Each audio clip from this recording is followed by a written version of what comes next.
കർത്താവിനേക്കാളും കൂടുതൽ ഭർത്താവിനെ സ്നേഹിക്കണ സ്ത്രീകൾക്കാണ് എന്നും മുതുകത്തിടിയിടുന്നത്.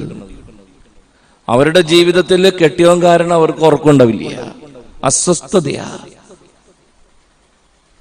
കർത്താവിനേക്കാളും കൂടുതൽ ഭാര്യയെ സ്നേഹിക്കണവര് ഉറപ്പിച്ചോളേ വേണ്ടു, അവൻ സ്മോൾ അടിച്ച് തന്നെ ചാവും.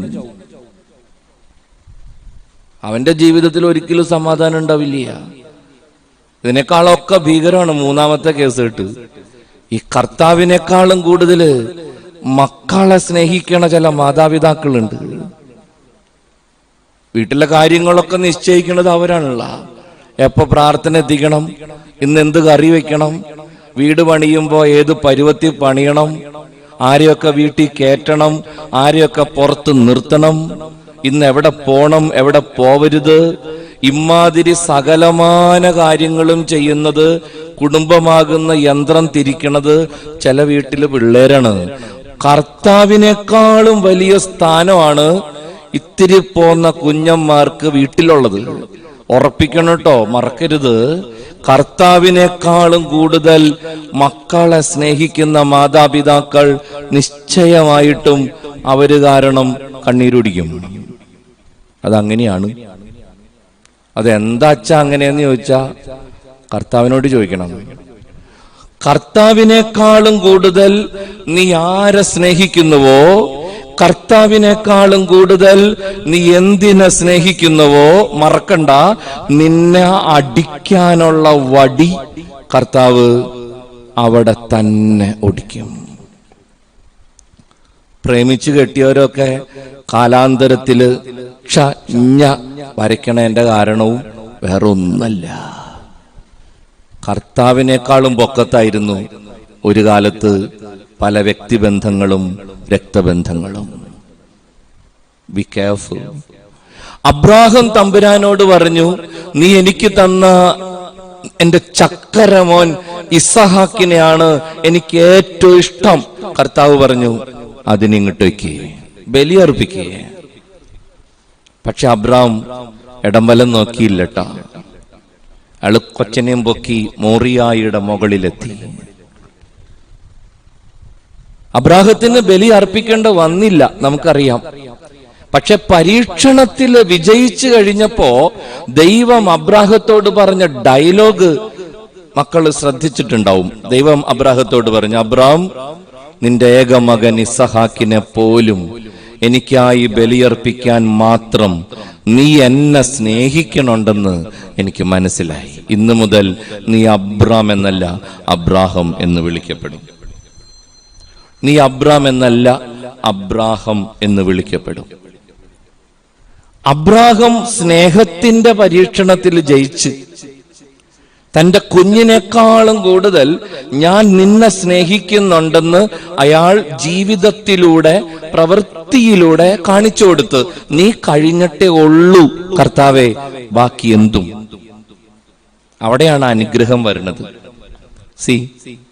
അച്ഛനെ സംബന്ധിച്ചിടത്തോളം അബ്രാഹത്തിന്റെ പരീക്ഷണം വിശ്വാസത്തിൽ എന്നതിനേക്കാൾ സ്നേഹത്തിലാണ്. ആ പരീക്ഷണത്തിൽ അയാൾ ജയിച്ചത് അയാളുടെ ജീവിതത്തിൽ അയാൾ അനുവർത്തിച്ച ഗംഭീരമായ അനുസരണത്തിലൂടെയാണ്. ഒബീഡിയൻസ്, അനുസരണം. അച്ഛനെ സംബന്ധിച്ചിടത്തോളം അബ്രാഹത്തിന്റെ അനുസരണമാണ് അവൻ എന്തുമാത്രം തന്നോട് പ്രണയമുണ്ടെന്ന് കർത്താവിന് മനസ്സിലാക്കി കൊടുത്തത്. ഇതാ അബ്രാഹത്തിന്റെ മാത്രം കാര്യമല്ല, നമ്മുടെ ഓരോരുത്തരുടെയും വ്യക്തി ജീവിതത്തില് ഇത് സാർത്ഥകമാണ്, അല്ലേ? നമ്മുടെ പ്രിയപ്പെട്ടവർക്ക് നമ്മളോട് സ്നേഹമുണ്ടെന്ന് നമ്മൾ എപ്പോഴാ അറിയണത്? നമ്മുടെ കൊച്ചുമക്കൾക്ക് നമ്മളോട് സ്നേഹമുണ്ടെന്ന് നമ്മൾ എപ്പോഴാ പറയണത്? നമ്മുടെ ജീവിത പങ്കാളിക്ക് നമ്മോട് ഇഷ്ടമുണ്ടെന്ന് നമ്മൾ എപ്പോഴാ മനസ്സിലാക്കണത്? അവര് നമ്മളെ അനുസരിക്കുമ്പോഴാ. അതുകൊണ്ടാ കർത്താവ് പറഞ്ഞത്, നിങ്ങൾ എന്നെ സ്നേഹിക്കുന്നുവെങ്കിൽ എന്റെ കൽപ്പനകൾ പാലിക്കും. നിങ്ങൾ എന്നെ സ്നേഹിക്കുന്നുണ്ടെങ്കിൽ എന്റെ കൽപ്പനകൾ അനുസരിക്കും. If there is obedience, it simply means that you love. നീ സ്നേഹിക്കുന്നുണ്ട്. സ്നേഹിക്കുന്നവർക്കേ അനുസരിക്കാൻ പറ്റുള്ളൂ, അല്ലാത്തവരനുസരിക്കില്ല. ഒരിക്കലും ചേച്ചി എന്നോട് പറഞ്ഞു, അച്ഛാ കല്യാണം കഴിഞ്ഞ് ഫസ്റ്റ് നൈറ്റ്, ആദ്യ രാത്രി. ഞാൻ പറഞ്ഞു, ചേച്ചി അതൊക്കെ എന്നോട് പറയണ എന്തിനാ? അതല്ല അച്ഛാ, ആദ്യത്തെ ദിവസം ഞാൻ ഈ പാലൊക്കെ കൊണ്ട് ചെന്നല്ല അച്ഛാ. എൻ്റെ അച്ഛാ ഒടുക്കത്തെ മണം ബെഡ്റൂമില്. എന്നാറ്റി? ഭയങ്കര വീടി വലിയായിരുന്നു അച്ഛാ. അങ്ങേര് ടെൻഷൻ കാരണമാണ്, എനിക്കറിയാൻ പാടില്ല. ഒടുക്കത്തെ വലി. ഞാൻ ചെന്ന് പാല് കൈ കൊടുക്കണേക്ക് മുമ്പ് പറഞ്ഞു, എൻ്റെ പൊന്നു ചേട്ടാ, എൻ്റെ അപ്പൻ വലിക്കും, ആങ്ങളമാര് 4 എണ്ണവും വലിക്കും, മൊത്തം പുകയുള്ളൊരു വീട്ടിൽ നിന്നാ വരണത്, ചതിക്കരുത്. അച്ഛനറിയാമോ, പിന്നെ വലിച്ചിട്ടില്ല അച്ഛാ. പിന്നെ എൻ്റെ കെട്ടിയവൻ വലിച്ചിട്ടില്ല. ആദ്യ രാത്രി പുള്ളി പരിപാടി നിർത്തി. എന്നോട് എന്നെ സ്നേഹാന്നറിയാമോ? അതാണ്. ആ ചേച്ചി തെളിവായിട്ട് എടുത്തത് അതാണ്. ഞാൻ പറഞ്ഞു എനിക്ക് പുകവലിക്കണത് ഇഷ്ടമല്ലെന്ന്. അതുപോലെ പലരോടും ഭർത്താക്കന്മാര് പറഞ്ഞിട്ടുണ്ട്, ഭാര്യമാര് പറഞ്ഞിട്ടുണ്ട്. നമ്മുടെ ജീവിതത്തിൽ നമ്മുടെ പ്രിയപ്പെട്ടവർക്ക് നമ്മളോട് ഇഷ്ടമുണ്ടോ ഇല്ലയോ എന്ന് അറിയാൻ ഒറ്റ വഴിയുള്ളോ, whether they obey us or not, നമ്മളെ അവർ അനുസരിക്കുന്നുണ്ടോ, അത്രേ ഉള്ളു. അനുസരിക്കുന്നുണ്ടെങ്കിൽ അർത്ഥം സ്നേഹമുണ്ടെന്നാണ്. പ്രിയപ്പെട്ടവരെ, അബ്രാഹത്തിന്റെ സ്നേഹത്തെ ദൈവം പരീക്ഷിച്ച് അനുസരണത്തിലൂടെ അവൻ ആ പരീക്ഷയില് 100-ൽ 100 മാർക്കും ഫുൾ A+ അബ്രാഹത്തിന്. അബ്രാഹത്തിനോട് ദൈവം പറഞ്ഞു, നീ തലമുറകൾക്ക് പിതാവാകും. And I come to the point, എന്റെ ദൈവം അബ്രാഹത്തിന്റെ ദൈവമാണ്. And what does it mean? അനുസരിക്കുന്നവനെ അനുഗ്രഹിക്കുന്ന കർത്താവ്. എന്റെ ദൈവം അബ്രാഹത്തിന്റെ ദൈവമാണെന്ന് പറഞ്ഞാൽ അതിന്റെ അർത്ഥം അനുസരിക്കുന്നവനെ അനുഗ്രഹിക്കുന്ന കർത്താവ്. സുവിശേഷം മുഴുവനും അനുസരണത്തിന്റെ കഥയാ. അതിനപ്പുറത്ത് അതിനകത്തൊന്നുമില്ലെന്നാ ഞാൻ മനസ്സിലാക്കണത്, തുടക്കം മുതൽ ഒടുക്കം വരെ. അല്ലേ? ആദ്യ പാപം എന്താണ്? അനുസരണക്കേടാണ്. തിന്നരുതെന്ന് പറഞ്ഞ പഴം 2 എണ്ണം കൂടി സമൃദ്ധിയായിട്ട് പൊട്ടിച്ചു വിഴുങ്ങി. അനുസരണക്കേടാണ് പാപം. സ്നേഹത്തിൽ നിന്നുള്ള അകൽച്ച അനുസരണക്കേടാണ്. അനുസരിച്ചിട്ടില്ലെങ്കിൽ അതിന്റെ അർത്ഥം സ്നേഹമില്ലെന്ന് തന്നെയാണ് ഉറപ്പായിട്ടും നമ്മൾ വിശ്വസിക്കണം. നമ്മുടെ മക്കളായാലും ജീവിത പങ്കാളിയായാലും ആരായാലും they don't love, അവരാരും സ്നേഹിക്കണില്ല. ആദ്യ പാപം അനുസരണക്കേടാ. കർത്താവിന്റെ ജീവിതത്തെക്കുറിച്ച് പൗലോസ് അപ്പോസ്തലൻ പറയണു, ദൈവത്തോടുള്ള സമാനത നിലനിർത്തേണ്ട കാര്യമായി പരിഗണിക്കാതെ തന്നെ ശൂന്യനാക്കി ദാസന്റെ രൂപം സ്വീകരിച്ച് ആകൃതിയിൽ അവൻ മനുഷ്യനെ പോലെ കാണപ്പെട്ടു. കുരിശുമരണം വരെ തന്നെ അനുസരണയുള്ളവനാക്കി ക്രിസ്തു. പിതാവായ ദൈവത്തിന് എത്രമാത്രം വിലപ്പെട്ട അനുസരണമാണ് പുത്രൻ നേദിച്ചതെന്ന് സുവിശേഷം സാക്ഷ്യപ്പെടുത്താണ്.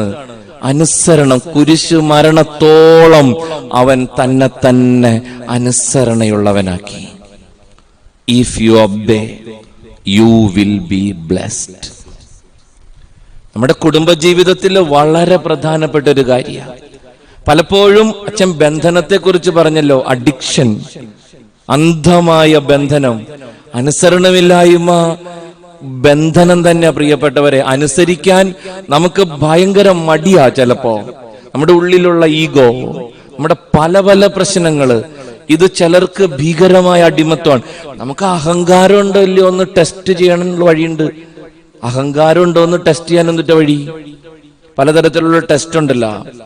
എന്താ പറയാ, കൊളസ്ട്രോളിന് ലിപ്പിഡ് പ്രൊഫൈൽ എന്നൊരു ടെസ്റ്റ് ഉണ്ട്, ഞാൻ ഇടയ്ക്കിടയ്ക്ക് ചെയ്യാറുണ്ട്. Lipid profile. ഷുഗറിന് ടെസ്റ്റ് ഉണ്ട്.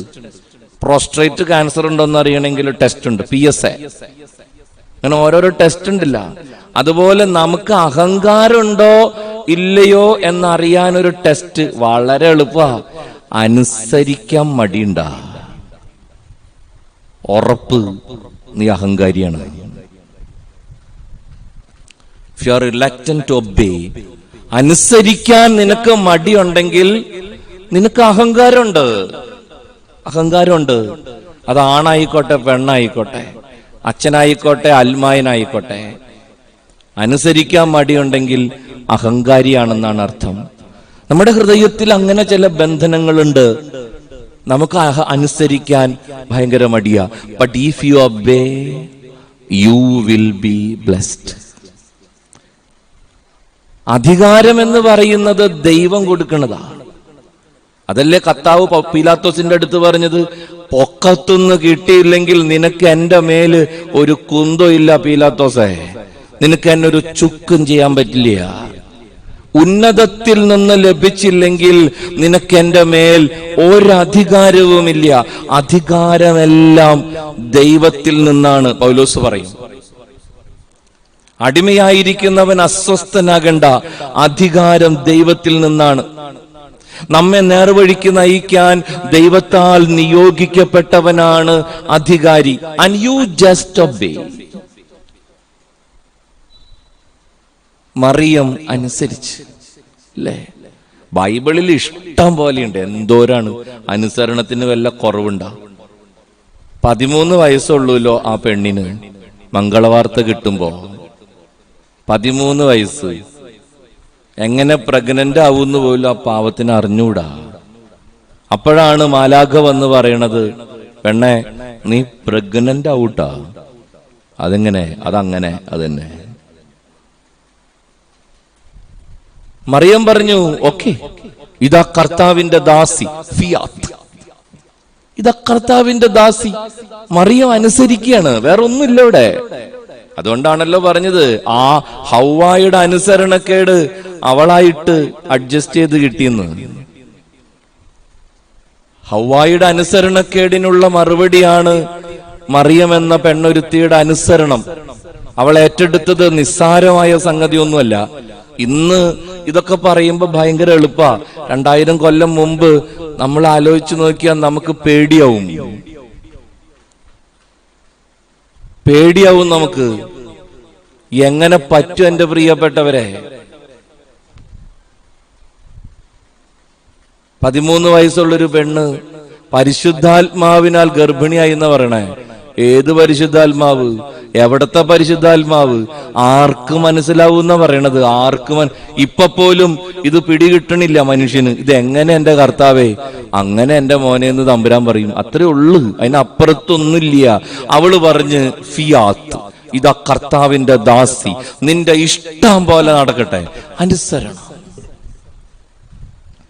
തൊട്ടപ്പുറത്തെ വീട്ടിൽ കിടന്നുറങ്ങണുണ്ട് ഔസേപ്പ് എന്ന് പേരുള്ള ഒരുത്തൻ. കല്യാണം ഉറപ്പിച്ചു വെച്ചേക്ക മനുഷ്യന്റെ. മാലാഖ വന്ന് ഉരുട്ടി എഴുന്നേൽപ്പിച്ച്, നീ കെട്ടാൻ പോണ പെണ്ണില്ലേ? മറിയം. അതെ, പ്രഗ്നന്റ് ആട്ടാ. യോ, അതെങ്ങനെ? അതങ്ങനെ. ധൈര്യമായിട്ട് പൊത്തിപ്പിടിച്ചോ. പൊക്കത്തിന്നാ. ആർക്ക് പറ്റും പ്രിയപ്പെട്ടവരെ? കല്യാണം ഉറപ്പിച്ചു വെച്ചേക്കണ പെണ്ണ് തലേ ദിവസം പ്രഗ്നന്റ് ആന്ന് കേട്ടാ ചങ്കൂറ്റുള്ള എല്ലാ ആണുങ്ങളും ഉണ്ടോ പിന്നെയും പൊത്തിപ്പിടിക്കാൻ? ഔസേപ്പ് നിദ്രയിൽ നിന്നുണർന്നു. ദൈവത്തിന്റെ ദൂതൻ കൽപ്പിച്ചതുപോലെ പ്രവർത്തിച്ചു. അവൻ തന്റെ ഭാര്യയെ സ്വീകരിച്ചു. കുഞ്ഞിനെ പ്രസവിക്കുന്നത് വരെ അവളെ അവൻ അറിഞ്ഞില്ല. അവൻ ശിശുവിന് യേശു എന്ന് പേരിട്ടു. ഔസേപ്പ് അനുസരിച്ച്. ആട്ടിടയന്മാര് അനുസരിച്ച് അല്ലേ? പൂക്കുറ്റി ഉറക്കായിരുന്നു എല്ലാനും. പകല് മുഴുവൻ പണിയെടുത്ത് എല്ലാത്തിനെയും അടിച്ചെഴുന്നേപ്പിച്ചു മാലാഖ. എഴുന്നേക്കറ. ഒക്കെ എഴുന്നേറ്റ്. ബദ്ലഹം വരെപ്പോ എന്ത് കാര്യം?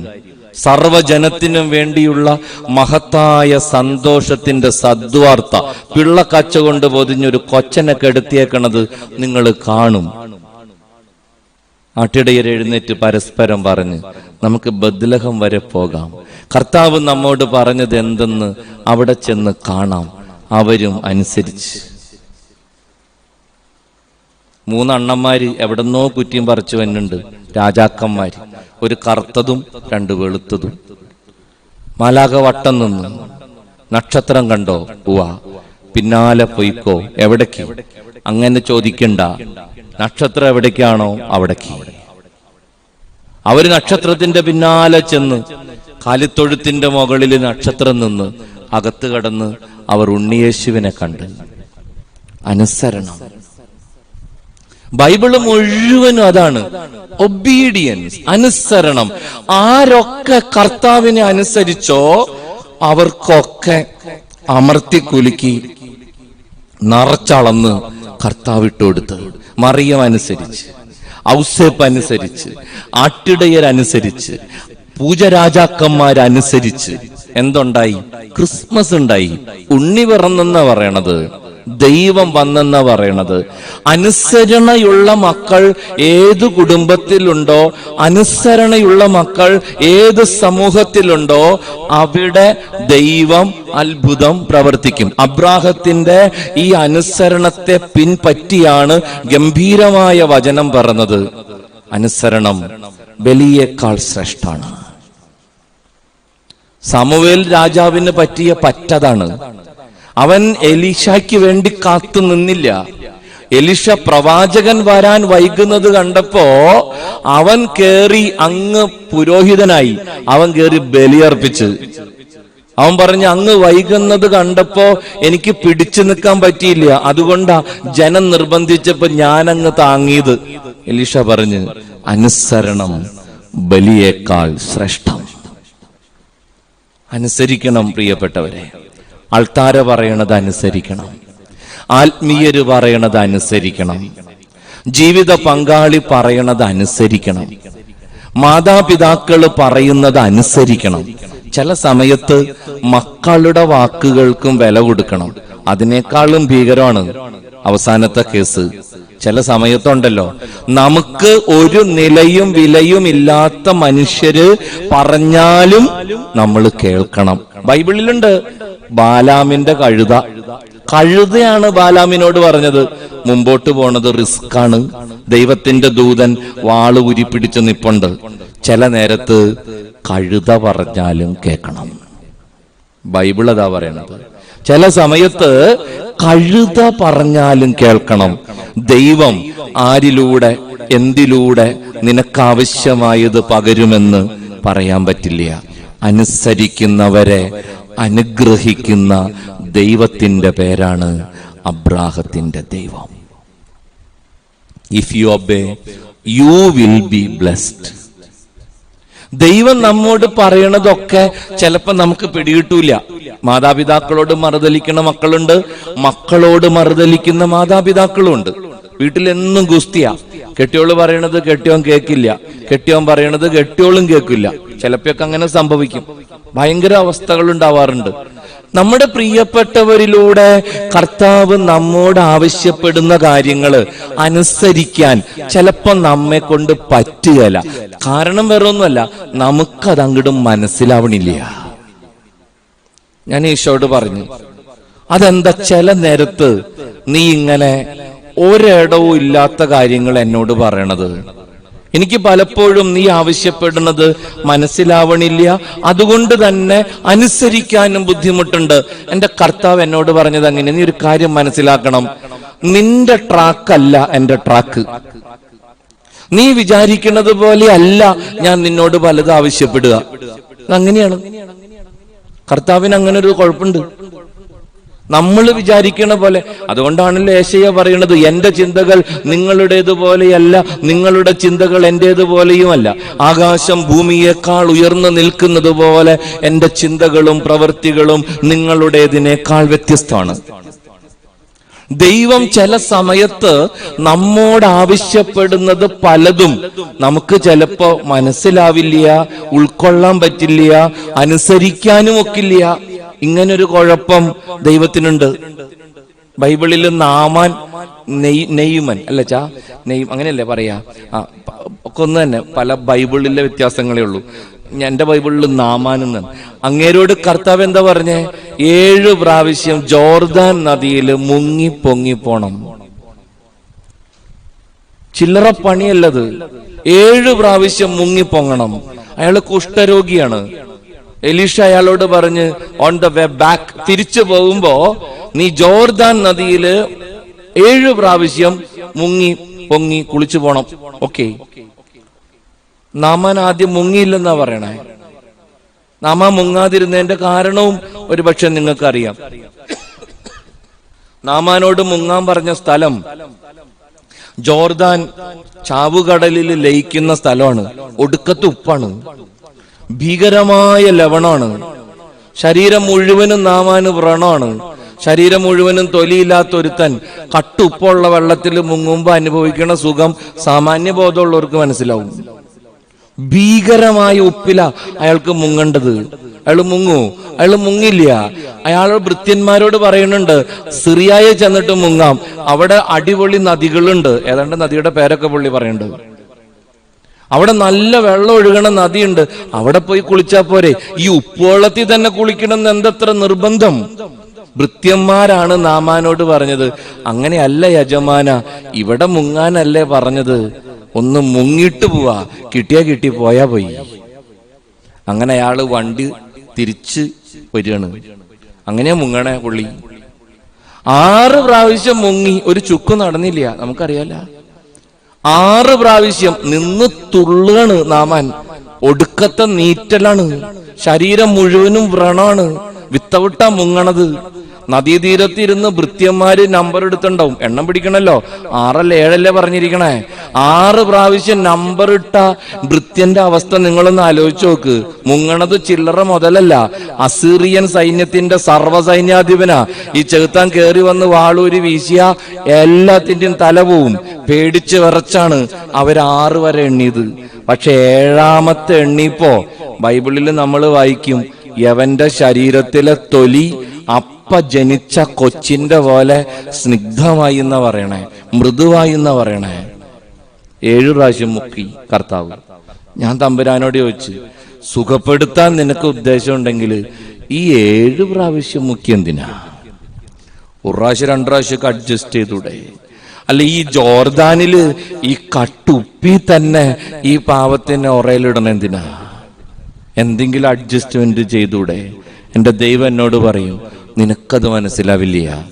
I am a variety god, I am an unusual god. നീ വിചാരിക്കണ പോലെ ഒരു കർത്താവല്ല ഞാനൊരു വെറൈറ്റി കർത്താവാണ്.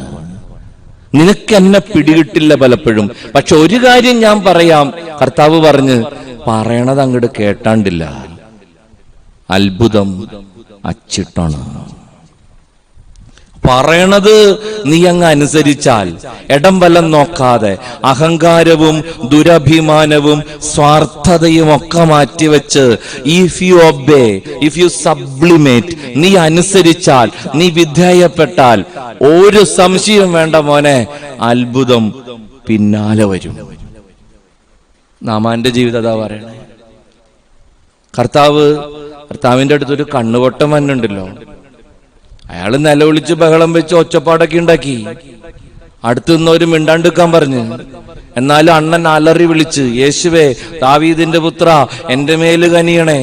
അവസാനം തമ്പുരാൻ വിളി കേട്ട് അവനോട് വരാൻ പറഞ്ഞു.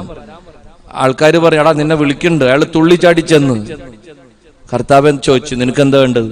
കാഴ്ച കിട്ടണം, കണ്ണുണ്ടൂടാ. തമ്പുരാൻ എന്താ ചെയ്തേ? തമ്പുരാൻ നിലത്ത് തുപ്പി, അല്ലേ? തുപ്പലോണ്ട് ചെളി ഉണ്ടാക്കി. സ്റ്റാൻഡേർഡുള്ള പരിപാടിയാണോ? നിങ്ങൾക്ക് എന്ത് തോന്നുന്നു? ഞാൻ കർത്താവിനോട് പലവട്ടം പറയും, ഇങ്ങനെയുള്ള വൃത്തിയോടൊക്കെ കാണിക്കണം എന്തിനാണ്? എന്തോരം സ്റ്റാൻഡേർഡ് ട്രീറ്റ്മെന്റ് ഈ ലോകത്തുണ്ട്. കർത്താവ് ജീവിച്ചിരുന്ന കാലത്ത് എന്തോരം നല്ല നല്ല അത്ഭുതങ്ങൾ, ഇടുകുടുക്കെ ചോറും കറിയും. എത്ര പേർക്ക് സൗഖ്യം കൊടുത്തേക്കണ്. എനിക്ക് മനസ്സുണ്ട്, നിനക്ക് ശുദ്ധി ഉണ്ടാവട്ടെ. പരിപാടി ഇരുന്നു. ലാസറെ പുറത്തുവാ, വെടികൊണ്ട പോലെ ആ പുള്ളി പുറത്തേക്ക് വന്നേ. എന്തൊരു പെട്ടെന്ന് കർത്താവ് സുഖപ്പെടുത്തിയത്. ഈ കണ്ണുകൊട്ടെന്നെ സുഖപ്പെടുത്തുന്ന ട്രാക്ക് കണ്ടോ? എന്നെ വൃത്തിയേടാണ്. നിലത്ത് തുപ്പി, തുപ്പലോണ്ട് ചെളി ഉണ്ടാക്കി. ഇത് മുഴുവനും കുഴച്ച് ഈ പാവത്തിന്റെ മോന്തായത്ത് മൊത്തം പൊത്തി പിടിപ്പിച്ച്. നമ്മളാണെങ്കിൽ സമ്മതിക്കും, ഞാനാണെങ്കിൽ സമ്മതിക്കില്ല. കണ്ണില്ലെങ്കിൽ കണ്ണില്ല എന്നുള്ളൂ. ഇമാതിരി വൃത്തികെട്ട പണിക്കൊക്കെ നമ്മൾ നിൽക്കില്ല. സിലോഹായിൽ പോയി കഴുകുക. കണ്ണുവട്ടം പോയി കഴുകിയിട്ട് വന്നു. അയാൾ പോയി കഴുകുമെന്നും ആയിരുന്നു എന്ന് എനിക്ക് തോന്നണില്ല. ഈ പാവം പോയി കുളത്തിൽ ചാടിയുണ്ടാവും. അയാൾക്ക് കാഴ്ച കിട്ടി. ഞാൻ ഈശോയോട് പറഞ്ഞു, എന്താ ഇങ്ങനെ സ്റ്റാൻഡേർഡ് ഇല്ലാത്ത പണി ചെയ്യണത്? ഈ നിലത്ത് തുപ്പണതൊക്കെ എന്തിനാ? ഈശോ പറയും, I am an unusual god. നിന്റെ പ്രിയപ്പെട്ടവരിലൂടെ ഞാൻ നിന്നോട് ആവശ്യപ്പെടുന്നത് നിനക്ക് പലപ്പോഴും ദഹിക്കില്ല, നിനക്ക് പലപ്പോഴും ഇഷ്ടാവില്ല. But you just obey. അത്ഭുതം പിന്നാലെ വരും. സാധാരണ പറയാറുണ്ട്, എനിക്ക് ഭ്രാന്ത് വരുന്നൊരു വചനഭാഗമുണ്ട്. ശിഷ്യന്മാര് വന്ന് ഈശോയോട് പറയും, എന്താണ്, നീ ദേവാലയം നികുതി കെട്ടിയിട്ട് കുറെ നാളായി, എത്രയും പെട്ടെന്ന് ദേവാലയത്തിൽ പൈസ കൊടുക്കണമെന്നാണ് പള്ളിയിലെ പുരോഹിതന്മാര് പറയണത്. ഈ സ്തോത്ര കാഴ്ചയൊക്കെ അന്ന് കാലത്തുള്ളതാണ്, അന്നേ ഉണ്ട് ഇതൊക്കെ, ഈ നികുതി കെട്ടൊക്കെ ഒക്കെ. അപ്പോ ഇവര് വന്നിട്ട് പറയും, എത്രയും പെട്ടെന്ന് നികുതി കെട്ടണം. ശിഷ്യന്മാര് ചെന്നത് പറഞ്ഞപ്പോ ഈശോ എന്താ പറഞ്ഞത് ശിഷ്യന്മാരോട്? ഈശോ പത്രോസിനെ വിളിച്ച്, ശമയോനെ ചൂണ്ടിയുണ്ടോ? ഇല്ല. അവിടെ പോയി, അത് അന്ന് കളഞ്ഞതാണല്ലോ, അന്നാ നീ പോയി ഒരു ചൂണ്ട സംഘടിപ്പിക്കുക. ഓക്കെ, എന്നിട്ട് നീ ഗലീലി കടലിൽ പോയി മീൻ പിടിക്കണം. ഓക്കെ, ആദ്യം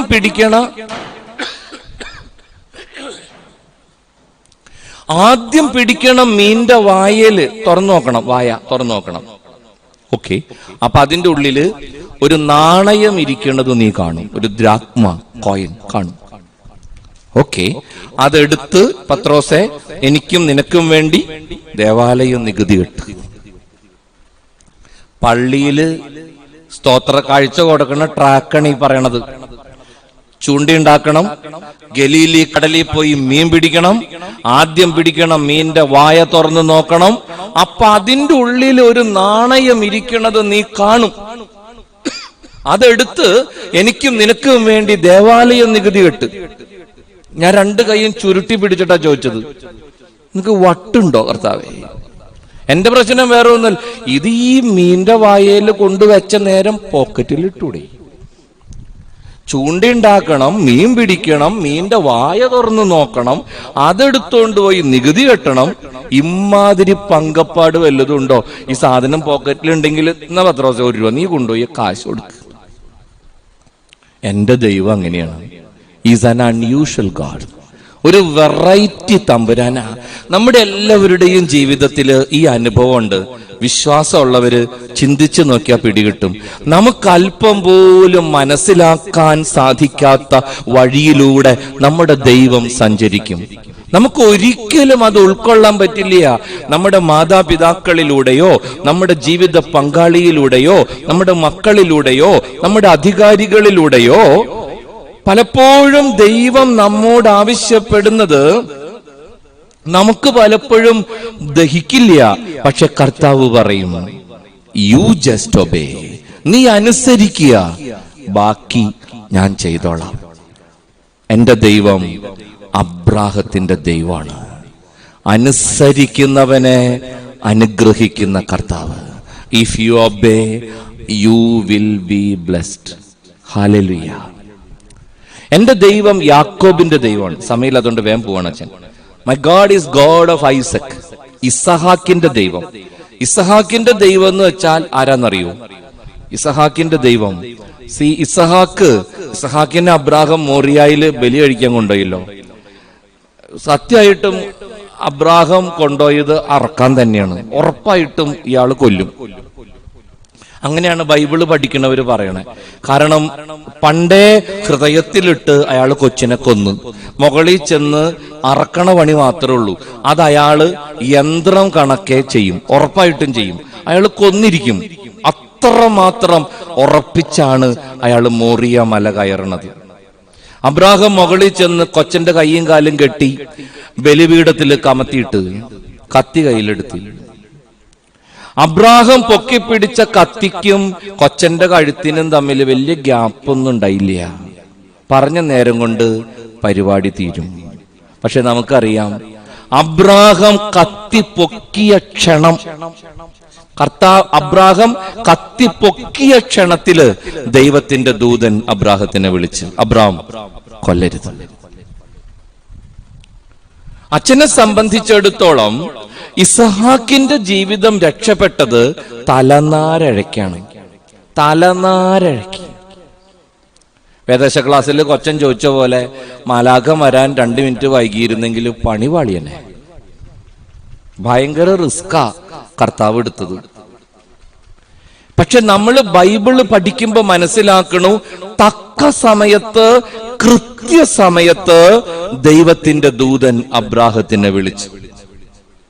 ഇസഹാക്കിന്റെ ജീവിതം രക്ഷപ്പെട്ടത് തലനാരഴയ്ക്കാണ്. And my God is God of Isaac. ഇസഹാക്കിന്റെ ദൈവമാണ് എന്റെ ദൈവം. എന്താ അതിന്റെ അർത്ഥമെന്നോ പ്രിയപ്പെട്ടവരെ? തക്ക സമയത്ത് കൃത്യസമയത്ത് പ്രത്യക്ഷപ്പെടുന്ന ദൈവത്തിന്റെ പേരാണ് ഇസഹാക്കിന്റെ ദൈവം. A God in time, A God on time.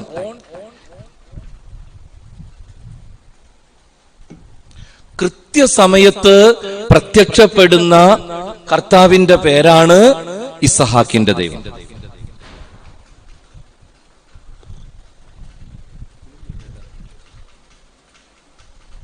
കൃത്യസമയത്ത് പ്രത്യക്ഷപ്പെടുന്ന ദൈവം. സുവിശേഷത്തില് ഈ ദൈവത്തെ പലയിടത്തും നമ്മൾ പരിചയപ്പെടുന്നുണ്ട്. ശിഷ്യന്മാര് വഞ്ചി തുഴഞ്ഞു പോണു, കടലിൽ വലിയ കൊടുങ്കാറ്റുണ്ടാവണു, ഈശോ മലമുകളിലേക്ക് പ്രാർത്ഥിക്കാൻ കയറിയിരിക്കണു. ഈ കൊടുങ്കാറ്റ് കണ്ട് തമ്പുരാൻ കടലിന് മുകളിലൂടെ നടന്ന് ശിഷ്യന്മാരുടെ വഞ്ചിയെ സമീപിക്കണു. ബൈബിളിലുള്ള ഒരു സംഭവ വിവരണമാണ്. തന്റെ പ്രിയപ്പെട്ടവർ ദുരിതത്തിലാണെന്നറിഞ്ഞ് തക്ക സമയത്തും കൃത്യസമയത്തും അവരുടെ ജീവിതത്തിലേക്ക് കടന്നു വരുന്ന ഒരു കർത്താവിനെ സുവിശേഷം പരിചയപ്പെടുത്തുന്നുണ്ട്. നമ്മുടെ ജീവിതത്തിലും ഇത്തരത്തിലുള്ള 1000 അനുഭവങ്ങളുണ്ട്. And my God is God of Isaac. ഇസഹാക്കിന്റെ ദൈവം എന്റെ ആശ്രയം. അതിന്റെ അർത്ഥം എന്റെ ജീവിതത്തിൽ തക്ക സമയത്ത് കൃത്യസമയത്ത് അത്ഭുതകരമായി ഇടപെടുന്നൊരു കർത്താവുണ്ട്. വെറുതെ പറയണല്ല. ജീവിതത്തിൽ അവനെ 1000 വട്ടം കണ്ടിട്ടുണ്ട്, പലവട്ടം കണ്ടിട്ടുണ്ട്. വലിയ അപകടങ്ങൾ ഉണ്ടാകുമ്പോ കണ്ടിട്ടുണ്ട്, കർത്താവ് വരും. ICUന്റെ മുമ്പിൽ കണ്ടിട്ടുണ്ട്, ഓപ്പറേഷൻ തിയേറ്ററിൽ കണ്ടിട്ടുണ്ട്, ഇന്റർവ്യൂ നടക്കുമ്പോ കണ്ടിട്ടുണ്ട്, പരീക്ഷ എഴുതുമ്പോ കണ്ടിട്ടുണ്ട്. എത്ര മനോഹരമായിട്ടാണ് ദൈവം വരണത്. കർത്താവ് വരും എന്ന് വിശ്വസിച്ച് അവനിൽ ആശ്രയിക്കണമെന്നാ പറയുക. അവനിൽ ആശ്രയിക്കണമെന്നാ പറയുക. കർത്താവ് വരുമെന്ന നിറഞ്ഞ പ്രത്യാശയോടെ വേണം ദൈവത്തെ കാത്തിരിക്കാൻ. അല്ലാണ്ട് വെറുതെ ഒരു ഒഴുക്കൻ വിശ്വാസമായിട്ടിരിക്കരുത്. വിശ്വാസം എന്ന് പറയുന്നത് അതാണ്. എന്റെ ദൈവം എന്റെ കൂടെ വരും. വികാരിയച്ചൻ പള്ളിയിൽ വിളിച്ചു പറഞ്ഞു, അടുത്ത ഞായറാഴ്ച മഴയ്ക്ക് വേണ്ടിയുള്ള പ്രാർത്ഥനയാണ്. നിങ്ങൾ കേട്ടിട്ടുണ്ടോ? മഴയ്ക്ക് വേണ്ടിയുള്ള പ്രാർത്ഥനയാ അടുത്ത ഞായറാഴ്ച. എല്ലാവരും പ്രാർത്ഥിച്ചൊരുങ്ങി വരണം, ഉപവാസം എടുത്തിട്ട് വരണം. വരുന്ന ഞായറാഴ്ച മഴയ്ക്ക് വേണ്ടി നമ്മൾ പ്രാർത്ഥിക്കും. ഇത്രയും നാളായിട്ട് നാട്ടിൽ മഴ പെയ്തിട്ടില്ല, എല്ലാവരും വരണം. എല്ലാ കൊച്ചും പിച്ചും അടക്കം അബാലവൃദ്ധം ജനങ്ങളും പ്രാർത്ഥനയ്ക്ക് ഞായറാഴ്ച പള്ളിയിൽ വന്ന്. പക്ഷെ ഒരു കൊച്ചൻ മാത്രമേ കൊടയെടുത്തുണ്ടായുള്ളൂ. കാരണം അവൻ ഉറപ്പാ ഞാൻ പ്രാർത്ഥിച്ച മഴ പെയ്യുന്നു. ബാക്കി ആരും കൊട കൊണ്ടുവന്നിട്ടില്ല, കൊച്ചൻ മാത്രം കൊട കൊണ്ടുവന്നാ പറയണേ. എന്റെ ദൈവം എന്റെ കൂടെ വരും എന്ന് വിശ്വസിച്ച് പ്രത്യാശ വെച്ച് നീ എപ്പോഴും പ്രാർത്ഥിക്കണമെന്ന് എന്നെ ഓർമ്മപ്പെടുത്തുന്ന തമ്പുരാന്റെ പേരാണത്. എന്റെ ദൈവം ഇസഹാക്കിന്റെ ദൈവമാണ്. ചിലരെങ്കിലും ഇരുന്ന് ചിന്തിക്കും, അച്ഛാ ഇത് എപ്പോ വരും? കുറെ നാളായി ഇമ്പിള് നിലവിളിക്കണം, കുറെ നാളായി ഞാൻ പ്രാർത്ഥിക്കണം, ഇതുവരെ വന്നിട്ടില്ലട്ടച്ചാ. കൊച്ചന്റെ കല്യാണം നടന്നിട്ടില്ല, പിള്ളേർക്ക് പണി കിട്ടിയിട്ടില്ല, വീട് പണി പൂർത്തിയായിട്ടില്ല, 100 പ്രശ്നങ്ങളാണ്.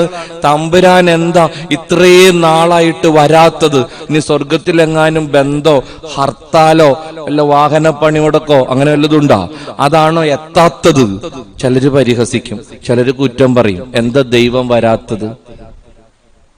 ഞാനും കർത്താവിനോട് ചോദിച്ചു, ഇതെന്താ നീ വരാത്തത്? എപ്പോ വരും? കർത്താവ് പറഞ്ഞു, നീ യോഹന്നാന്റെ സുവിശേഷം 11 എടുത്ത് വായിക്കും. മർത്ത പെണ്ണാണ് SMS ഇട്ടത്. നീ സ്നേഹിക്കുന്നവൻ രോഗിയായിരിക്കുന്നു, ഓടിവാ. ലാസറിന്റെ പെങ്ങള്. കർത്താവ് പോയോ? പോയില്ല, അവിടെ തന്നെ ഇരുന്നു. മർത്ത പെണ്ണ് കർത്താവിന് സന്ദേശം അയച്ചു, നീ സ്നേഹിക്കുന്നവൻ രോഗിയായിരിക്കുന്നു. നിനക്ക് വല്ലാണ്ട് ഇഷ്ടമുള്ള ലാസർ വെരി സീരിയസ്, വേഗം വായു. കർത്താവ് പോയില്ല പ്രിയപ്പെട്ടവരെ, കർത്താവ് പോയില്ല. അവസാനം തോമാസ് ലീഹയും മറ്റുള്ളവരൊക്കെ നിർബന്ധിച്ച് തമ്പുരാൻ പോവാന്നും പറഞ്ഞ് എഴുന്നേറ്റ്. ആ പോണ പോക്കിലാണ് ആരോ വന്ന് പറഞ്ഞത്, ഇനി പോയിട്ട് വലിയ കാര്യമൊന്നുമില്ല, ലാസർ മർഗയ, ഇനി പോയിട്ട് ഒരാവശ്യമില്ല. തമ്പുരാൻ പറഞ്ഞു മരിച്ചിട്ടില്ല, ഉറങ്ങണം. അത് വായിച്ചപ്പോ തന്നെ ഞാൻ കർത്താവിനോട് പറഞ്ഞു, നുണ പറയരുത്, മരിച്ചു, നമുക്കറിയാലോ മരിച്ചു. ചെന്നപ്പോ 4 ദിവസം കഴിഞ്ഞു. മർത്തപ്പെണ്ണ് ഓടി വന്ന് ആദ്യത്തെ വെടി പൊട്ടിച്ച്, നീ ഇവിടെ ഉണ്ടായിരുന്നെങ്കിൽ എന്റെ സഹോദരൻ മരിക്കില്ലായിരുന്നു. പറഞ്ഞതിന്റെ അർത്ഥം കറക്റ്റായിട്ട് പറഞ്ഞ അത് തന്നെ. എവിടെ പോയി കിടക്കായിരുന്നു? എന്തോരം ഫുഡ് തിന്നതാ വീട്ടിലൊന്ന്, ഇഷ്ടം പോലെ വിഴുങ്ങിയിട്ടുണ്ട്. സ്ഥിരം പറ്റുപടിയായിരുന്നു ലാസറിന്റെ വീട്ടില്. എത്ര വട്ടം നിനക്ക് വിളമ്പി തന്നവനാ ചത്ത് ചീഞ്ഞ് കിടക്കണത്. മർത്തയ്ക്ക് വല്ലാത്ത വിഷമുണ്ട്. അതിന്റെ പിന്നാലെ മറിയം വന്ന് അടുത്ത വെടി പൊട്ടിച്ച്, നീ ഉണ്ടായിരുന്നെങ്കിൽ ഇതൊന്നും നടക്കില്ലായിരുന്നിട്ടാ. കുഴിമാടത്തിന്റെ മുമ്പിൽ ചെന്ന്,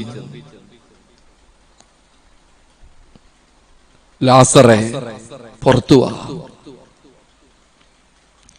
ഞാൻ എന്റെ ഈശോനോട് ചോദിച്ചു, നീ എന്തിനാ ഇത്രയും നാള് വെയിറ്റ് ചെയ്തത്? എന്റെ കർത്താവ് എന്നോട് ചോദിക്കുന്ന ഒരു മറുചോദ്യമുണ്ട്.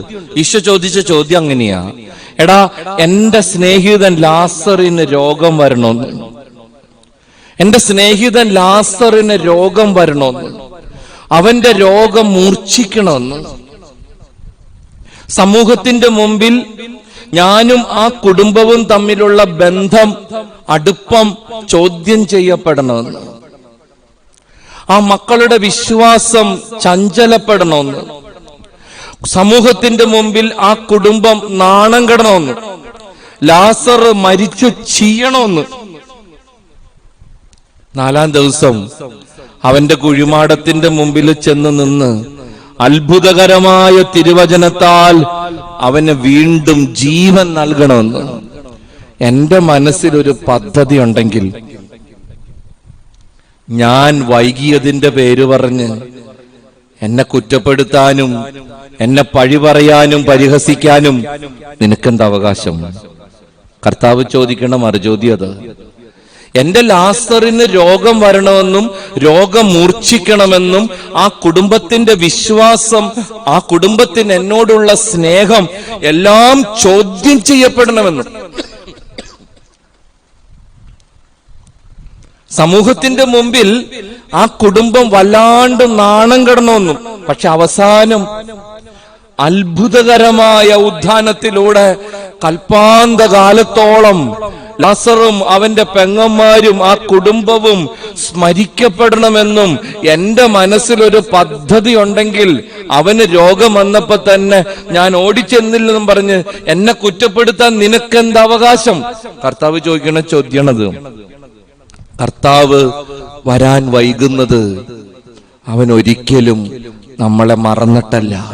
നമ്മൾ അങ്ങനെ വിചാരിക്കണേ. എനിക്ക് ഭയങ്കര ഇഷ്ടമായി ഈ വാചകം, the delay of the Lord is never the denial of the Lord. കർത്താവ് വരാൻ വൈകുന്നത് അവൻ ഒരിക്കലും എന്നെ മറന്നിട്ടല്ല. അവൻ വരും, വരാതിരിക്കാൻ അവന് പറ്റുകയില്ല. കാരണം അവൻ ഇസ്ഹാക്കിന്റെ ദൈവമാ. തക്ക സമയത്ത്, കൃത്യസമയത്ത് അവൻ വരും. നിന്റെ കൊച്ചിന്റെ കല്യാണം നടക്കരുതെന്നും, നിന്റെ കൊച്ചിന്റെ കല്യാണേ നീ വിചാരിച്ച സമയത്തൊന്നും നടക്കരുതെന്നും, മറ്റുള്ളവരുടെ മുമ്പിൽ നീ ചങ്കുപൊട്ടി കരഞ്ഞ് പ്രാർത്ഥിക്കുന്നത് കണ്ട് അവർ നിന്നെ പരിഹസിക്കണമെന്നും, ഓരോ ഞായറാഴ്ച ബലിയർപ്പണം കഴിഞ്ഞ് പള്ളിയുടെ പുറത്തേക്ക് ഇറങ്ങുമ്പോ ഓരോരുത്തരുടെ ചോദ്യം ഉണ്ടല്ല, ഒന്നും ആയില്ലേ, ഒന്നും ആയില്ലേ, ഒന്നും ആയില്ലേ. ആ ചോദ്യത്തിന്റെ മുമ്പിൽ ഇങ്ങനെ നീ അട്ട ചുരുളണ പോലെ ചുരുളണമെന്നും, അവസാനം ആരെയും കൊതിപ്പിക്കുന്ന മനോഹരമായ ഒരു കുടുംബ ജീവിതത്തിലേക്ക് നിന്റെ കുഞ്ഞിനൊരു പ്രവേശനം തരണമെന്നും നിന്റെ കുടുംബം, നിന്റെ പ്രിയപ്പെട്ടവര് സമാധാനത്തിലും സന്തോഷത്തിലും നിത്യകാലം ദൈവത്തെ മഹത്വപ്പെടുത്തി ജീവിക്കണമെന്നും കർത്താവിനൊരു പദ്ധതി ഉണ്ടെങ്കിൽ ഇന്ന് നിന്റെ കുഞ്ഞിന്റെ കല്യാണം നടക്കണില്ലെന്നും പറഞ്ഞ് പരാതിപ്പെടാനും പരിഭവിക്കാനും നിനക്കെന്ത് അവകാശം? നിന്റെ ദൈവം ഇസഹാക്കിന്റെ ദൈവമാണ്. അവൻ വരാൻ വൈകുന്നത് അവൻ ഒരിക്കലും നിന്നെ മറന്നിട്ടല്ല, അവൻ വരും. നിന്റെ കുഞ്ഞിന് പരീക്ഷയ്ക്ക് മാർക്ക് കുറയണമെന്ന്, അങ്ങനെ നിന്റെ കൊച്ചിന് പരീക്ഷയ്ക്ക് മാർക്ക് കുറയണമെന്ന് തങ്കപ്പെട്ട കൊച്ചിന്റെ മുഖത്ത് നോക്കി പലരും ചോദിക്കണ ചോദ്യത്തിന്റെ മുമ്പിൽ ഉത്തരം കിട്ടാതെ അത് വേദനിക്കണമെന്ന്, അതിന്റെ അൾത്താര ശുശ്രൂഷകളും അതിന്റെ വിശ്വാസ ജീവിതവും ഒക്കെ പരിഹാസ വിഷയമാകണമെന്ന്, പിന്നീടെപ്പോഴോ അതിന് ആരും കൊതിക്കുന്ന ഒരു നല്ല ജോലിയും നല്ലൊരു ഭാവി ജീവിതവും കൈവരണമെന്ന് നിന്റെ കർത്താവിന്റെ മനസ്സിൽ ഒരു പദ്ധതി ഉണ്ടെങ്കിൽ ഇന്ന് പരീക്ഷയ്ക്ക് ആ പാവത്തിന് 10 മാർക്ക് കുറഞ്ഞു പോയെന്നും പറഞ്ഞ് നീ കർത്താവിന്റെ അടുത്ത് ബഹളം വെക്കണത് എന്തിനാ? അവൻ വരാൻ വൈകുന്നത് അവൻ ഒരിക്കലും നിന്നെ മറന്നിട്ടല്ല. നിന്റെ പ്രാർത്ഥനകൾക്ക് തക്ക സമയത്ത്, കൃത്യസമയത്ത് അവൻ മനോഹരമായി ഉത്തരം തരുന്ന ദൈവമാണ്. നിന്റെ ദൈവത്തിന്റെ പേര് ഇസഹാക്കിന്റെ ദൈവമെന്ന്. A God in time or on time. കൃത്യസമയത്ത് അവൻ വരും. Hallelujah. Number 3, and my God is God of Jacob. എന്റെ ദൈവം യാക്കോബിന്റെ ദൈവമാണ്. എന്താ അതിന്റെ അർത്ഥം എന്നറിയോ? നമുക്കറിയാം, സുവിശേഷത്തിലെ യാക്കോബ്, പഴയ നിയമത്തിലെ യാക്കോബ് അത്ര നല്ല ഉണ്ണിയൊന്നല്ല. ഏറെ തരികടയുള്ളവനാണ്, ചില്ലറക്കാരനൊന്നല്ല യാക്കോബ്. ജേക്കബ് പേരിന്റെ അർത്ഥം നിങ്ങൾക്കറിയാലോ. പറയാൻ എനിക്ക് ചമ്മലാണ്, കാരണം എന്റെ പേരും അതാണ്. പേരിന്റെ അർത്ഥം അത്ര നല്ലതല്ല, വിഷമം വിചാരിക്കരുത്. കുതുകാല് വെട്ടി, കാലുവാരി, ചതിയൻ, വഞ്ചകൻ, ഇതൊക്കെ പച്ച മലയാളം.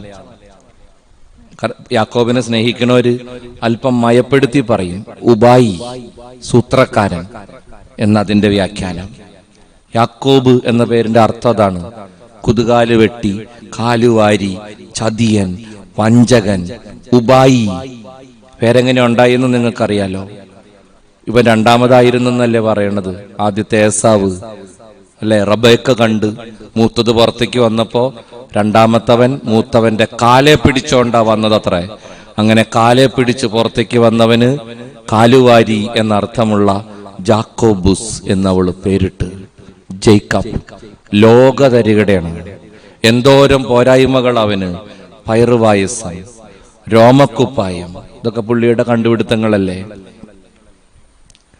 അമ്മ അടുക്കളവശത്തെ വാതില് വഴിയാ ഓടിച്ചത്.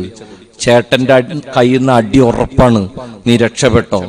ആ പോയ പോക്കിലാണ് ഒരപ്പന്റെ 2 പെൺപിള്ളേരെയാ കിഡ്നാപ്പ് ചെയ്തത്.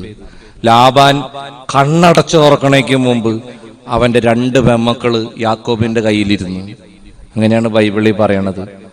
വെറുതെ ഓട്ടക്കാലണി ഇല്ലാണ്ട് കിണറ്റിന്റെ കരയ്ക്ക് പോയി ബോധം കെട്ട് വീണവനാണ് യാക്കോബ്. ഞാൻ ആ സിനിമ കണ്ടിട്ടുണ്ട്.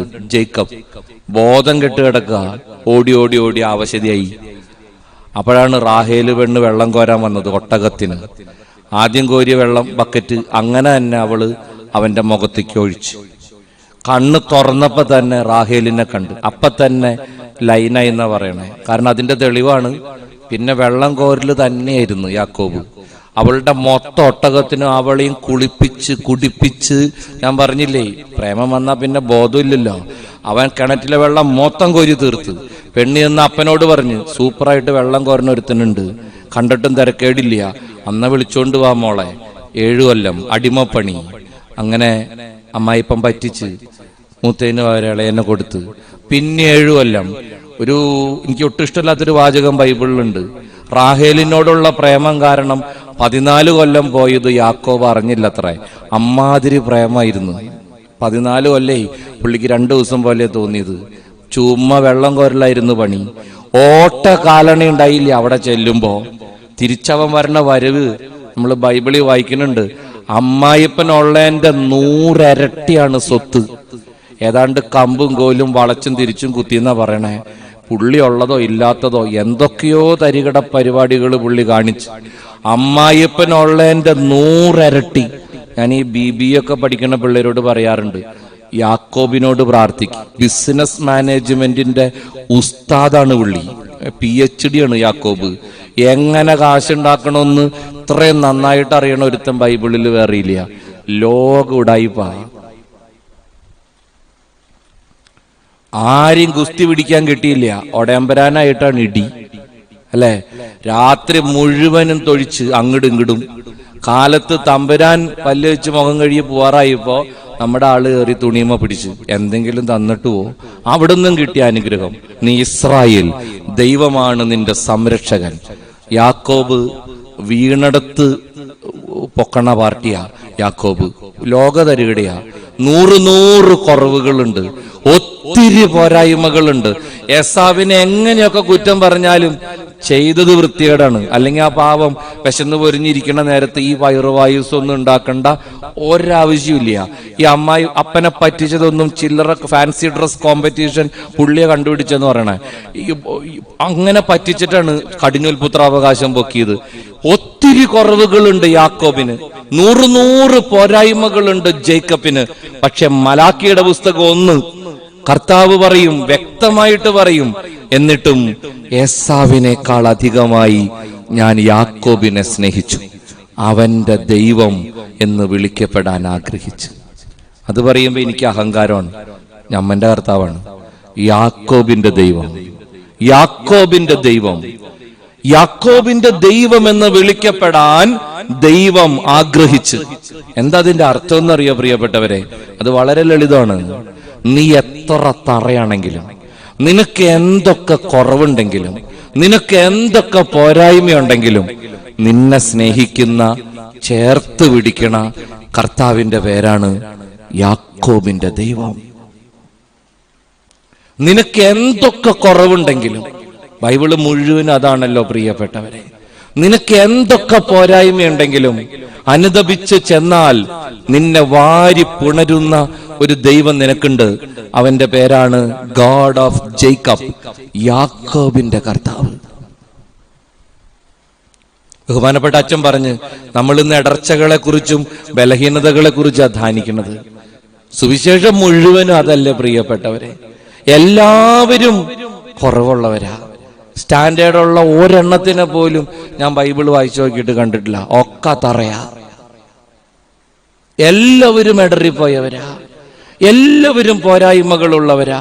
പക്ഷെ ഓർക്കണം, ദൈവത്തിന്റെ കൃപ കിട്ടിക്കഴിഞ്ഞപ്പോ, ദൈവത്തിന്റെ പ്രത്യേകമായ വിളി ലഭിച്ചു കഴിഞ്ഞപ്പോ ഇവരൊക്കെ ജീവിതത്തിൽ ദൈവത്തിന് തുല്യരായിട്ട് മാറി, അല്ലെങ്കിൽ ദൈവത്തിന്റെ അത്ഭുതങ്ങളായിട്ട് തീർന്നു. അതാണ് സുവിശേഷത്തിന്റെ അന്തസത്ത. ഞാൻ വന്നിരിക്കുന്നത് നീതിമാന്മാരെ വിളിക്കാനല്ല, പാപികളെ വിളിക്കാനാണ്. ആരോഗ്യമുള്ളവർക്കല്ല, രോഗികൾക്കാണ് വൈദ്യനെ കൊണ്ട് ആവശ്യം. അനുദപിക്കുന്ന പാപിയെ കുറിച്ച് സ്വർഗത്തിലെ വെടിക്കെട്ടുണ്ടാകുക എന്ന് പറഞ്ഞവനാ നമ്മുടെ കർത്താവ്. 99 മരുഭൂമിയിൽ വിട്ടിട്ട് നഷ്ടപ്പെട്ടതിനെ കണ്ടുകിട്ടുവോളം തേടിപ്പോകുന്നവൻ. അതാണ് നമ്മുടെ ദൈവം, അതാണ് നമ്മുടെ കർത്താവ്. നമ്മുടെ ദൈവത്തിന്റെ മുമ്പിൽ നമുക്ക് വില കിട്ടണമെങ്കിൽ നമ്മൾ നമ്മുടെ പാപങ്ങൾ ഓർത്ത് അനുദപിക്കണം. അതാണ് ചുങ്കക്കാരൻ ചെയ്തത്. സ്വർഗത്തിലേക്ക് കണ്ണുകൾ ഉയർത്താൻ പോലും ധൈര്യപ്പെടാതെ മാറത്തടിച്ചുകൊണ്ട് അവൻ പറഞ്ഞു, കർത്താവേ, പാപിയായ എന്റെ മേൽ കരുണയുണ്ടാകണമേ. എല്ലാ പാപിക്കും കർത്താവിന്റെ കൃപ കിട്ടില്ല പ്രിയപ്പെട്ടവരെ. ചിലരങ്ങനെ പറയും, പാപിക്കുള്ളതല്ല സ്വർഗം. ഒരിക്കലും അല്ലട്ടാ, പാപിക്ക് ഒരിക്കലും സ്വർഗം കിട്ടില്ല. അതിന് മുമ്പുള്ള വാക്ക് മറക്കരുത്. അനുദപിക്കുന്ന പാപിക്കുള്ളതാണ് സ്വർഗം.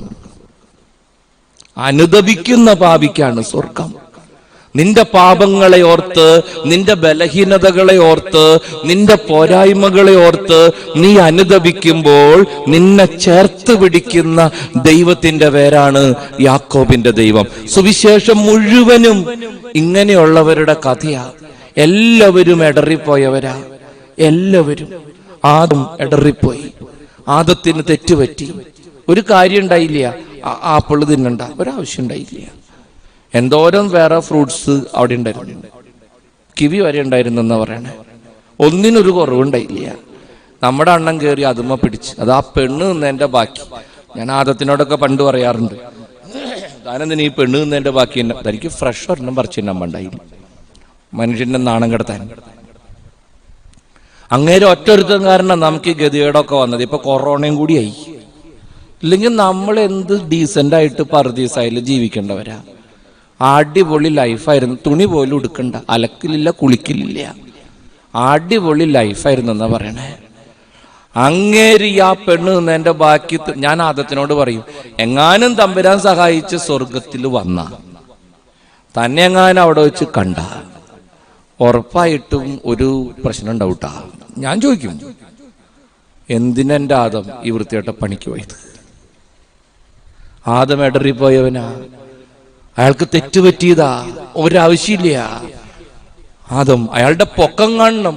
കാരണം എന്തോരം ഉയരത്തിലാ നിന്നിരുന്നത്. അപ്പോഴാണ് വീഴ്ചയുടെ ആഘാതം അത്രമേൽ ഭീകരമാവണത്. എന്തുയരത്തിലാ ആദം. തമ്പുരാന്റെ കൂടെ മോർണിംഗ് വാക്കിംഗ്, ഈവനിങ് വാക്കിംഗ്, അതായിരുന്നു പുള്ളിയുടെ ഏക എക്സർസൈസ്. നമ്മളോട് കാലത്ത് വൈകുന്നേരം നടക്കാൻ പറഞ്ഞിട്ടില്ലേ? ഈ പാർട്ടിയുടെ ഏക എക്സർസൈസ് അതായിരുന്നു. പുള്ളി കൊളസ്ട്രോളും ഷുഗറൊന്നും ഇല്ലാണ്ട് നോക്കിയത് ഈ ഒറ്റ കാര്യത്തിനെയാ. കാലത്ത് വൈകുന്നേരം ഓടാമ്പരാന്റെ കൂടെ മോർണിംഗ് വാക്കിംഗ്, ഈവനിങ് വാക്കിംഗ്.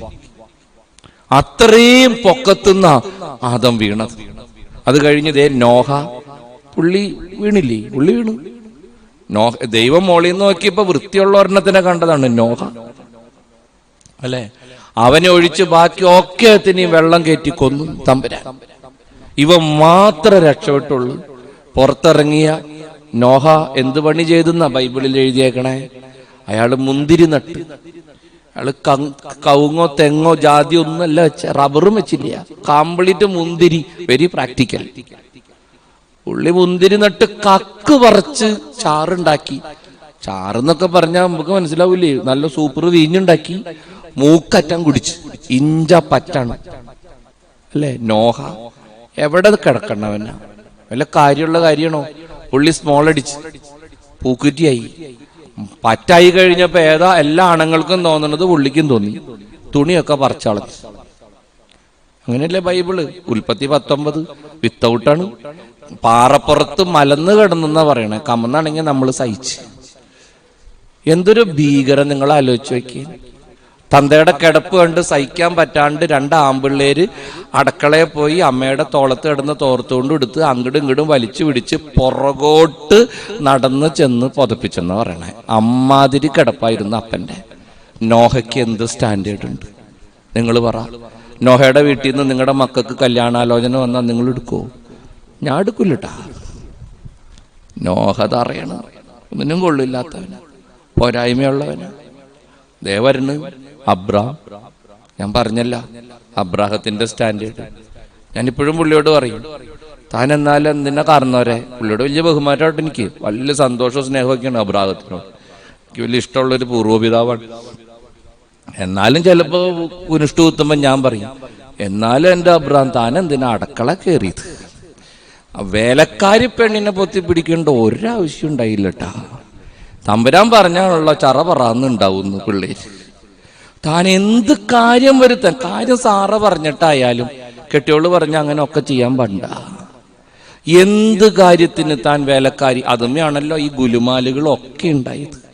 ഈ IS-ഉം BS-ഉം ഒക്കെ ആ ട്രാക്കില് വരണേന്നാ പറയണേ. ആകെ മെനേടാണ്. ഒരാവശ്യം ഉണ്ടായില്ല ആ പെണ്ണിനെ പൊത്തി പിടിക്കേണ്ടത്. അബ്രാഹം പെട്ടുപോയി.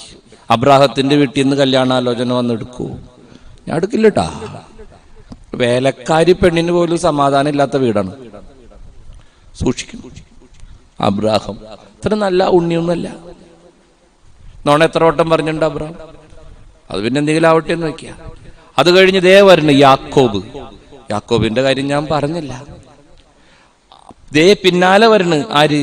ദാവീദ്. ഞാൻ പറയണ്ടല്ല, പേടിയാവും അങ്ങയുടെ കാര്യം ഓർക്കുമ്പോ. ഒരു പെണ്ണ് കുളിക്കാൻ സോപ്പും കൊണ്ടുപോയതാണ്. ആലോചിച്ച് നോക്കും. ദാവീദ്, മോശ, വിക്കൻ, ഒരെണ്ണത്തിനെ കൊന്ന് അടുത്തന്നെ കൊല്ലാൻ പിടിച്ച്. ക്രൈമാണ്, കൊലപാതകയാണ് മോശ.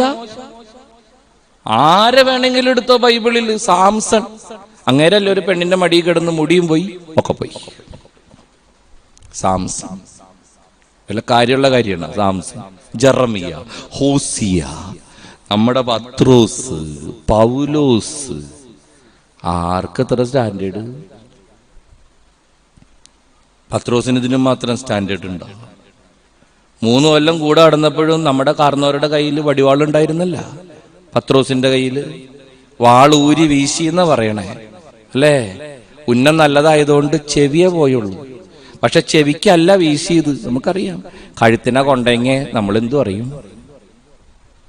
പത്രോസ്, പൗലോസ് എത്ര പേരെ കൊന്നുണ്ടെന്ന് ആർക്കറിയാം? പൗലോസ് കാര്യം ഇപ്പൊ വലിയ വർത്താനൊക്കെ പറയും. പൗലോസ് എത്ര പേരെ കൊന്നുണ്ട് പ്രിയപ്പെട്ട? എത്ര പേരെ? വിശുദ്ധ നാട്ടിൽ ചെല്ലുമ്പോ ആ സുവർണ എന്താ പറഞ്ഞ കവാടം, അവിടെ ചെല്ലുമ്പോ കൂടെയുള്ള ഗൈഡ് പറയും, ഇവിടെയാണ് എസ്തപ്പാനോസിനെ കല്ലെറിഞ്ഞു കൊന്നത്. ആ സ്പോട്ട് ഇപ്പോഴും കാണിച്ചു വരുവര്. എന്നിട്ട് പുറകോട്ട് തിരിഞ്ഞിട്ട് അയാൾ പറയും, ഇവിടെയാണ് സാവൂൾ എന്ന് പേരുണ്ടായിരുന്ന പൗലോസ് നിന്നിരുന്നത്. അവന്റെ കാൽക്കലാണ് എല്ലാം അഴിച്ചു വെച്ചത്. ഒന്നുമില്ലെങ്കിലും ആദ്യത്തെ രക്തസാക്ഷി ആ പാവത്തിനെ കല്ലെറിയാൻ 1, 2, 3 പറഞ്ഞത് അമ്പട പൗലോസാണ്. എന്ത് സ്റ്റാൻഡേർഡ്! യോഹന്നാൻ, ആരാണെങ്കിലും എടുത്തോ. ഞാനത് പറയുമ്പോ ബൈബിള് മുഴുവൻ തറയാന്ന് പറയാനല്ല കേട്ടോ പറഞ്ഞത്.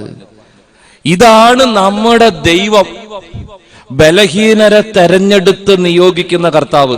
അതുകൊണ്ടാ പൗലോസ് പറയണേ, പാപികളിൽ ഒന്നാമനാണ് ഞാൻ, പക്ഷെ എനിക്ക് കാരുണ്യം ലഭിച്ചു. പാപികളിൽ ഒന്നാമനാണ് ഞാൻ, പക്ഷെ എനിക്ക് കാരുണ്യം ലഭിച്ച്. ഞാൻ പ്രശംസിക്കുന്നുവെങ്കിൽ എന്റെ പാപങ്ങളെ കുറിച്ചാണ് പ്രശംസിക്കുക. എന്റെ ബലഹീനതകളിൽ നിന്ന് എനിക്ക് മോചനം തരണമെന്ന് 3 വട്ടം ഞാൻ എന്റെ കർത്താവിനോട് പറഞ്ഞു. അവൻ പറഞ്ഞു, നിനക്ക് എന്റെ കൃപ മതി, മുള്ള അവിടെ ഇരുന്നോട്ടെ. സത്യവേദ പുസ്തകം പരിചയപ്പെടുത്തുന്ന ദൈവത്തിന്റെ മക്കളൊക്കെ ഇടറിപ്പോയവരാ. എല്ലാവർക്കും പോരായ്മകളുണ്ട്, എല്ലാവർക്കും കുറവുകളുണ്ട്. പക്ഷെ ദൈവം അത്ഭുതം ചെയ്യാൻ തെരഞ്ഞെടുക്കണത് ഇങ്ങനെയുള്ള മനുഷ്യരെയാ. നമ്മുടെ സഭയ്ക്കൊക്കെ ഇതെന്ന് മനസ്സിലാവുന്ന എനിക്ക് വലിയ പിടിയില്ല. നമുക്ക് ആർക്കും അത് മനസ്സിലാവില്ല പ്രിയപ്പെട്ടവരെ. ഞാൻ വന്നിരിക്കുന്നത് നീതിമാന്മാരെ വിളിക്കാനല്ലെന്ന്, പാപികളെ വിളിക്കാനാന്ന്.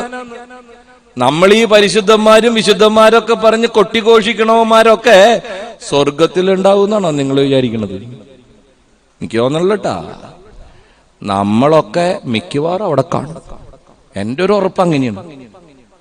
മുമ്പിലൊക്കെ തറയണം. പരിശുദ്ധന്മാര് ശുദ്ധമതികളൊക്കെ താഴെ കിടക്കും. നമ്മുടെ മാനദണ്ഡമൊന്നും അല്ല തമ്പുരാന്റെ മാനദണ്ഡം. അവിടെ പണി പാളും, വല്ലാണ്ട് പാളും. നമ്മുടെ ജീവിതത്തിൽ നീ നിന്റെ ബലഹീനതകളെ ഓർത്ത്, നിന്റെ പാപത്തെ ഓർത്ത്, നിന്റെ തെറ്റുകുറ്റങ്ങളെ ഓർത്ത് ഹൃദയം നുറുങ്ങി നീ തമ്പുരാനോട് പ്രാർത്ഥിച്ചാൽ നിനക്ക് സ്വർഗം ഉറപ്പാണെന്ന് പറയണ പുസ്തകത്തിന്റെ പേരാണ് ബൈബിള്. അത് ക്രിസ്ത്യാനിക്കും പോലും മനസ്സിലാവില്ല. അതാണ് ഇപ്പോഴത്തെ ട്രാക്ക്. ഇപ്പോഴത്തെ ട്രാക്ക് അങ്ങനെയാണ്. നമുക്ക് ഒരെത്തും പിടിയും കിട്ടണില്ല.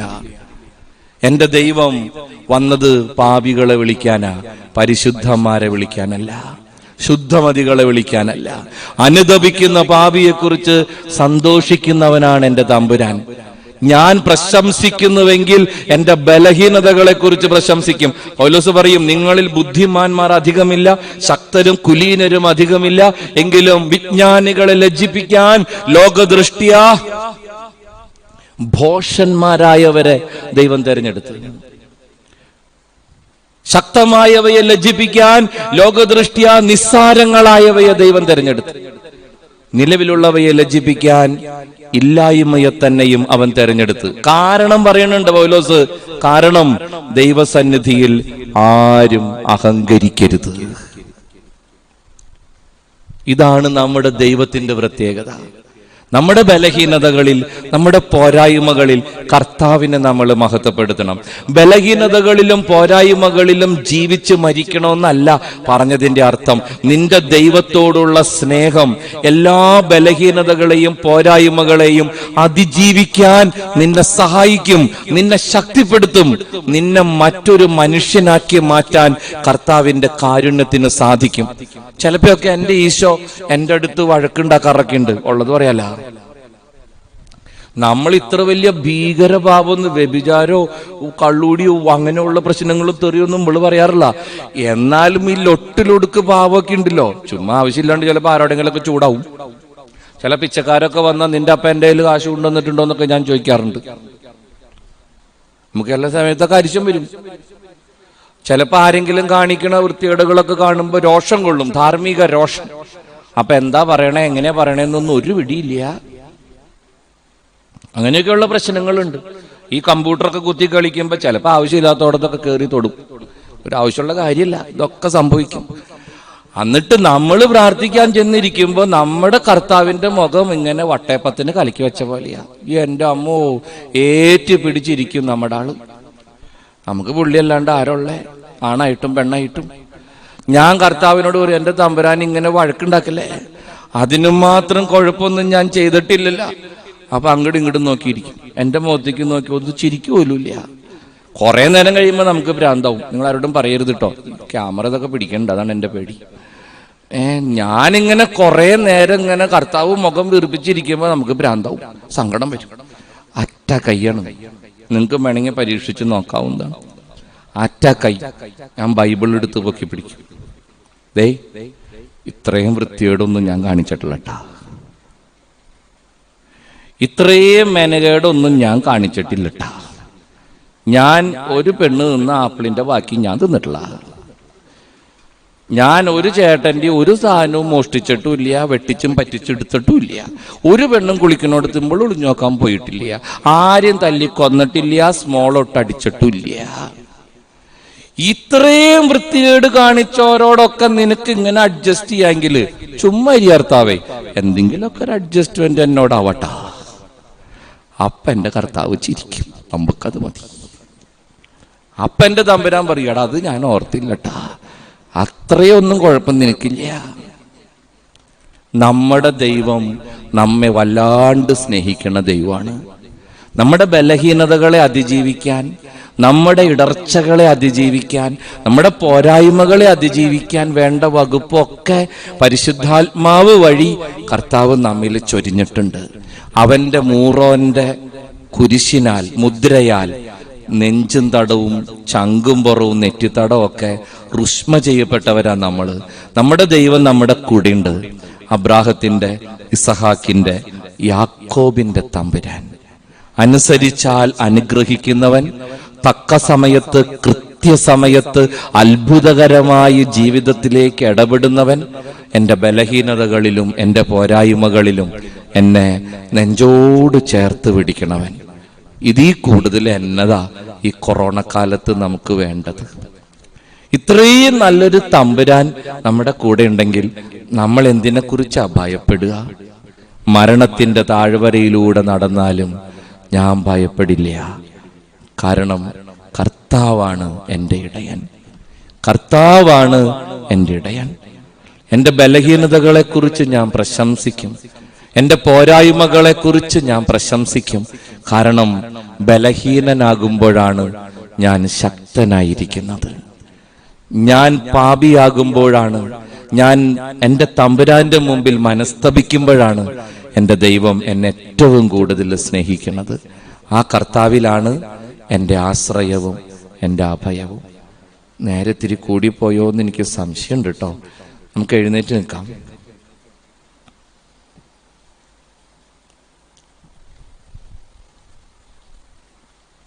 കണ്ണുകൾ അടയ്ക്കാം നമുക്ക്.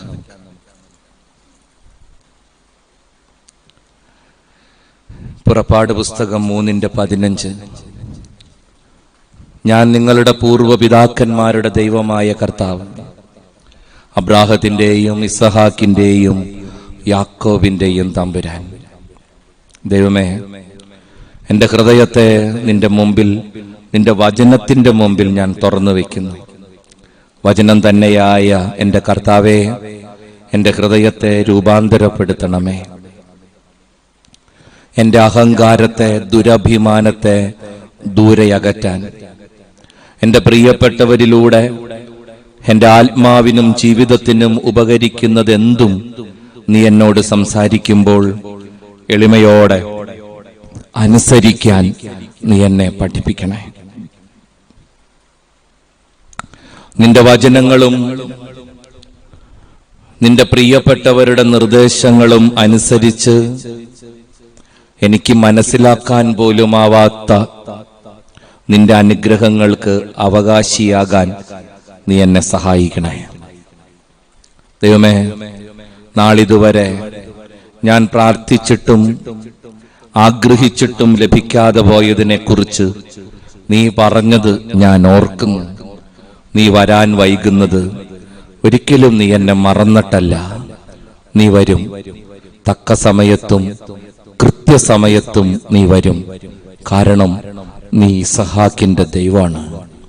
പ്രത്യാശയോടെ നിന്നോട് ചേർന്നിരിക്കാൻ, നിന്റെ ഇടപെടലിനു വേണ്ടി കാത്തിരിക്കാൻ എൻ്റെ വിശ്വാസ ജീവിതത്തെ നീ ബലപ്പെടുത്തണേ. കർത്താവേ, എൻ്റെ ബലഹീനതകൾ ഓർത്ത് ഞാൻ നിന്നെ സ്തുതിക്കുന്നു. എൻ്റെ പോരായ്മകൾ ഓർത്ത് നിനക്ക് ഞാൻ നന്ദി പറയുന്നു. കാരണം എൻ്റെ ബലഹീനതകളാണ് നിന്റെ ബലം ഞാൻ അനുഭവിക്കുന്നത്. എൻ്റെ പോരായ്മകളിലാണ് നിന്റെ കാരുണ്യം എന്നെ തേടി വരുന്നത്. ദൈവമേ, ഞാൻ പാപിയാണെന്നും ഞാൻ ബലഹീനനാണെന്നും പൂർണ്ണമായും നിന്റെ കരുണ മാത്രമാണ് എൻ്റെ ജീവിതത്തിന്റെ ബലമെന്നും ഞാൻ ഏറ്റുപറയുന്നു. പാപിയും ബലഹീനനുമായ എന്നോട് നീ കരുണ കാട്ടണേ.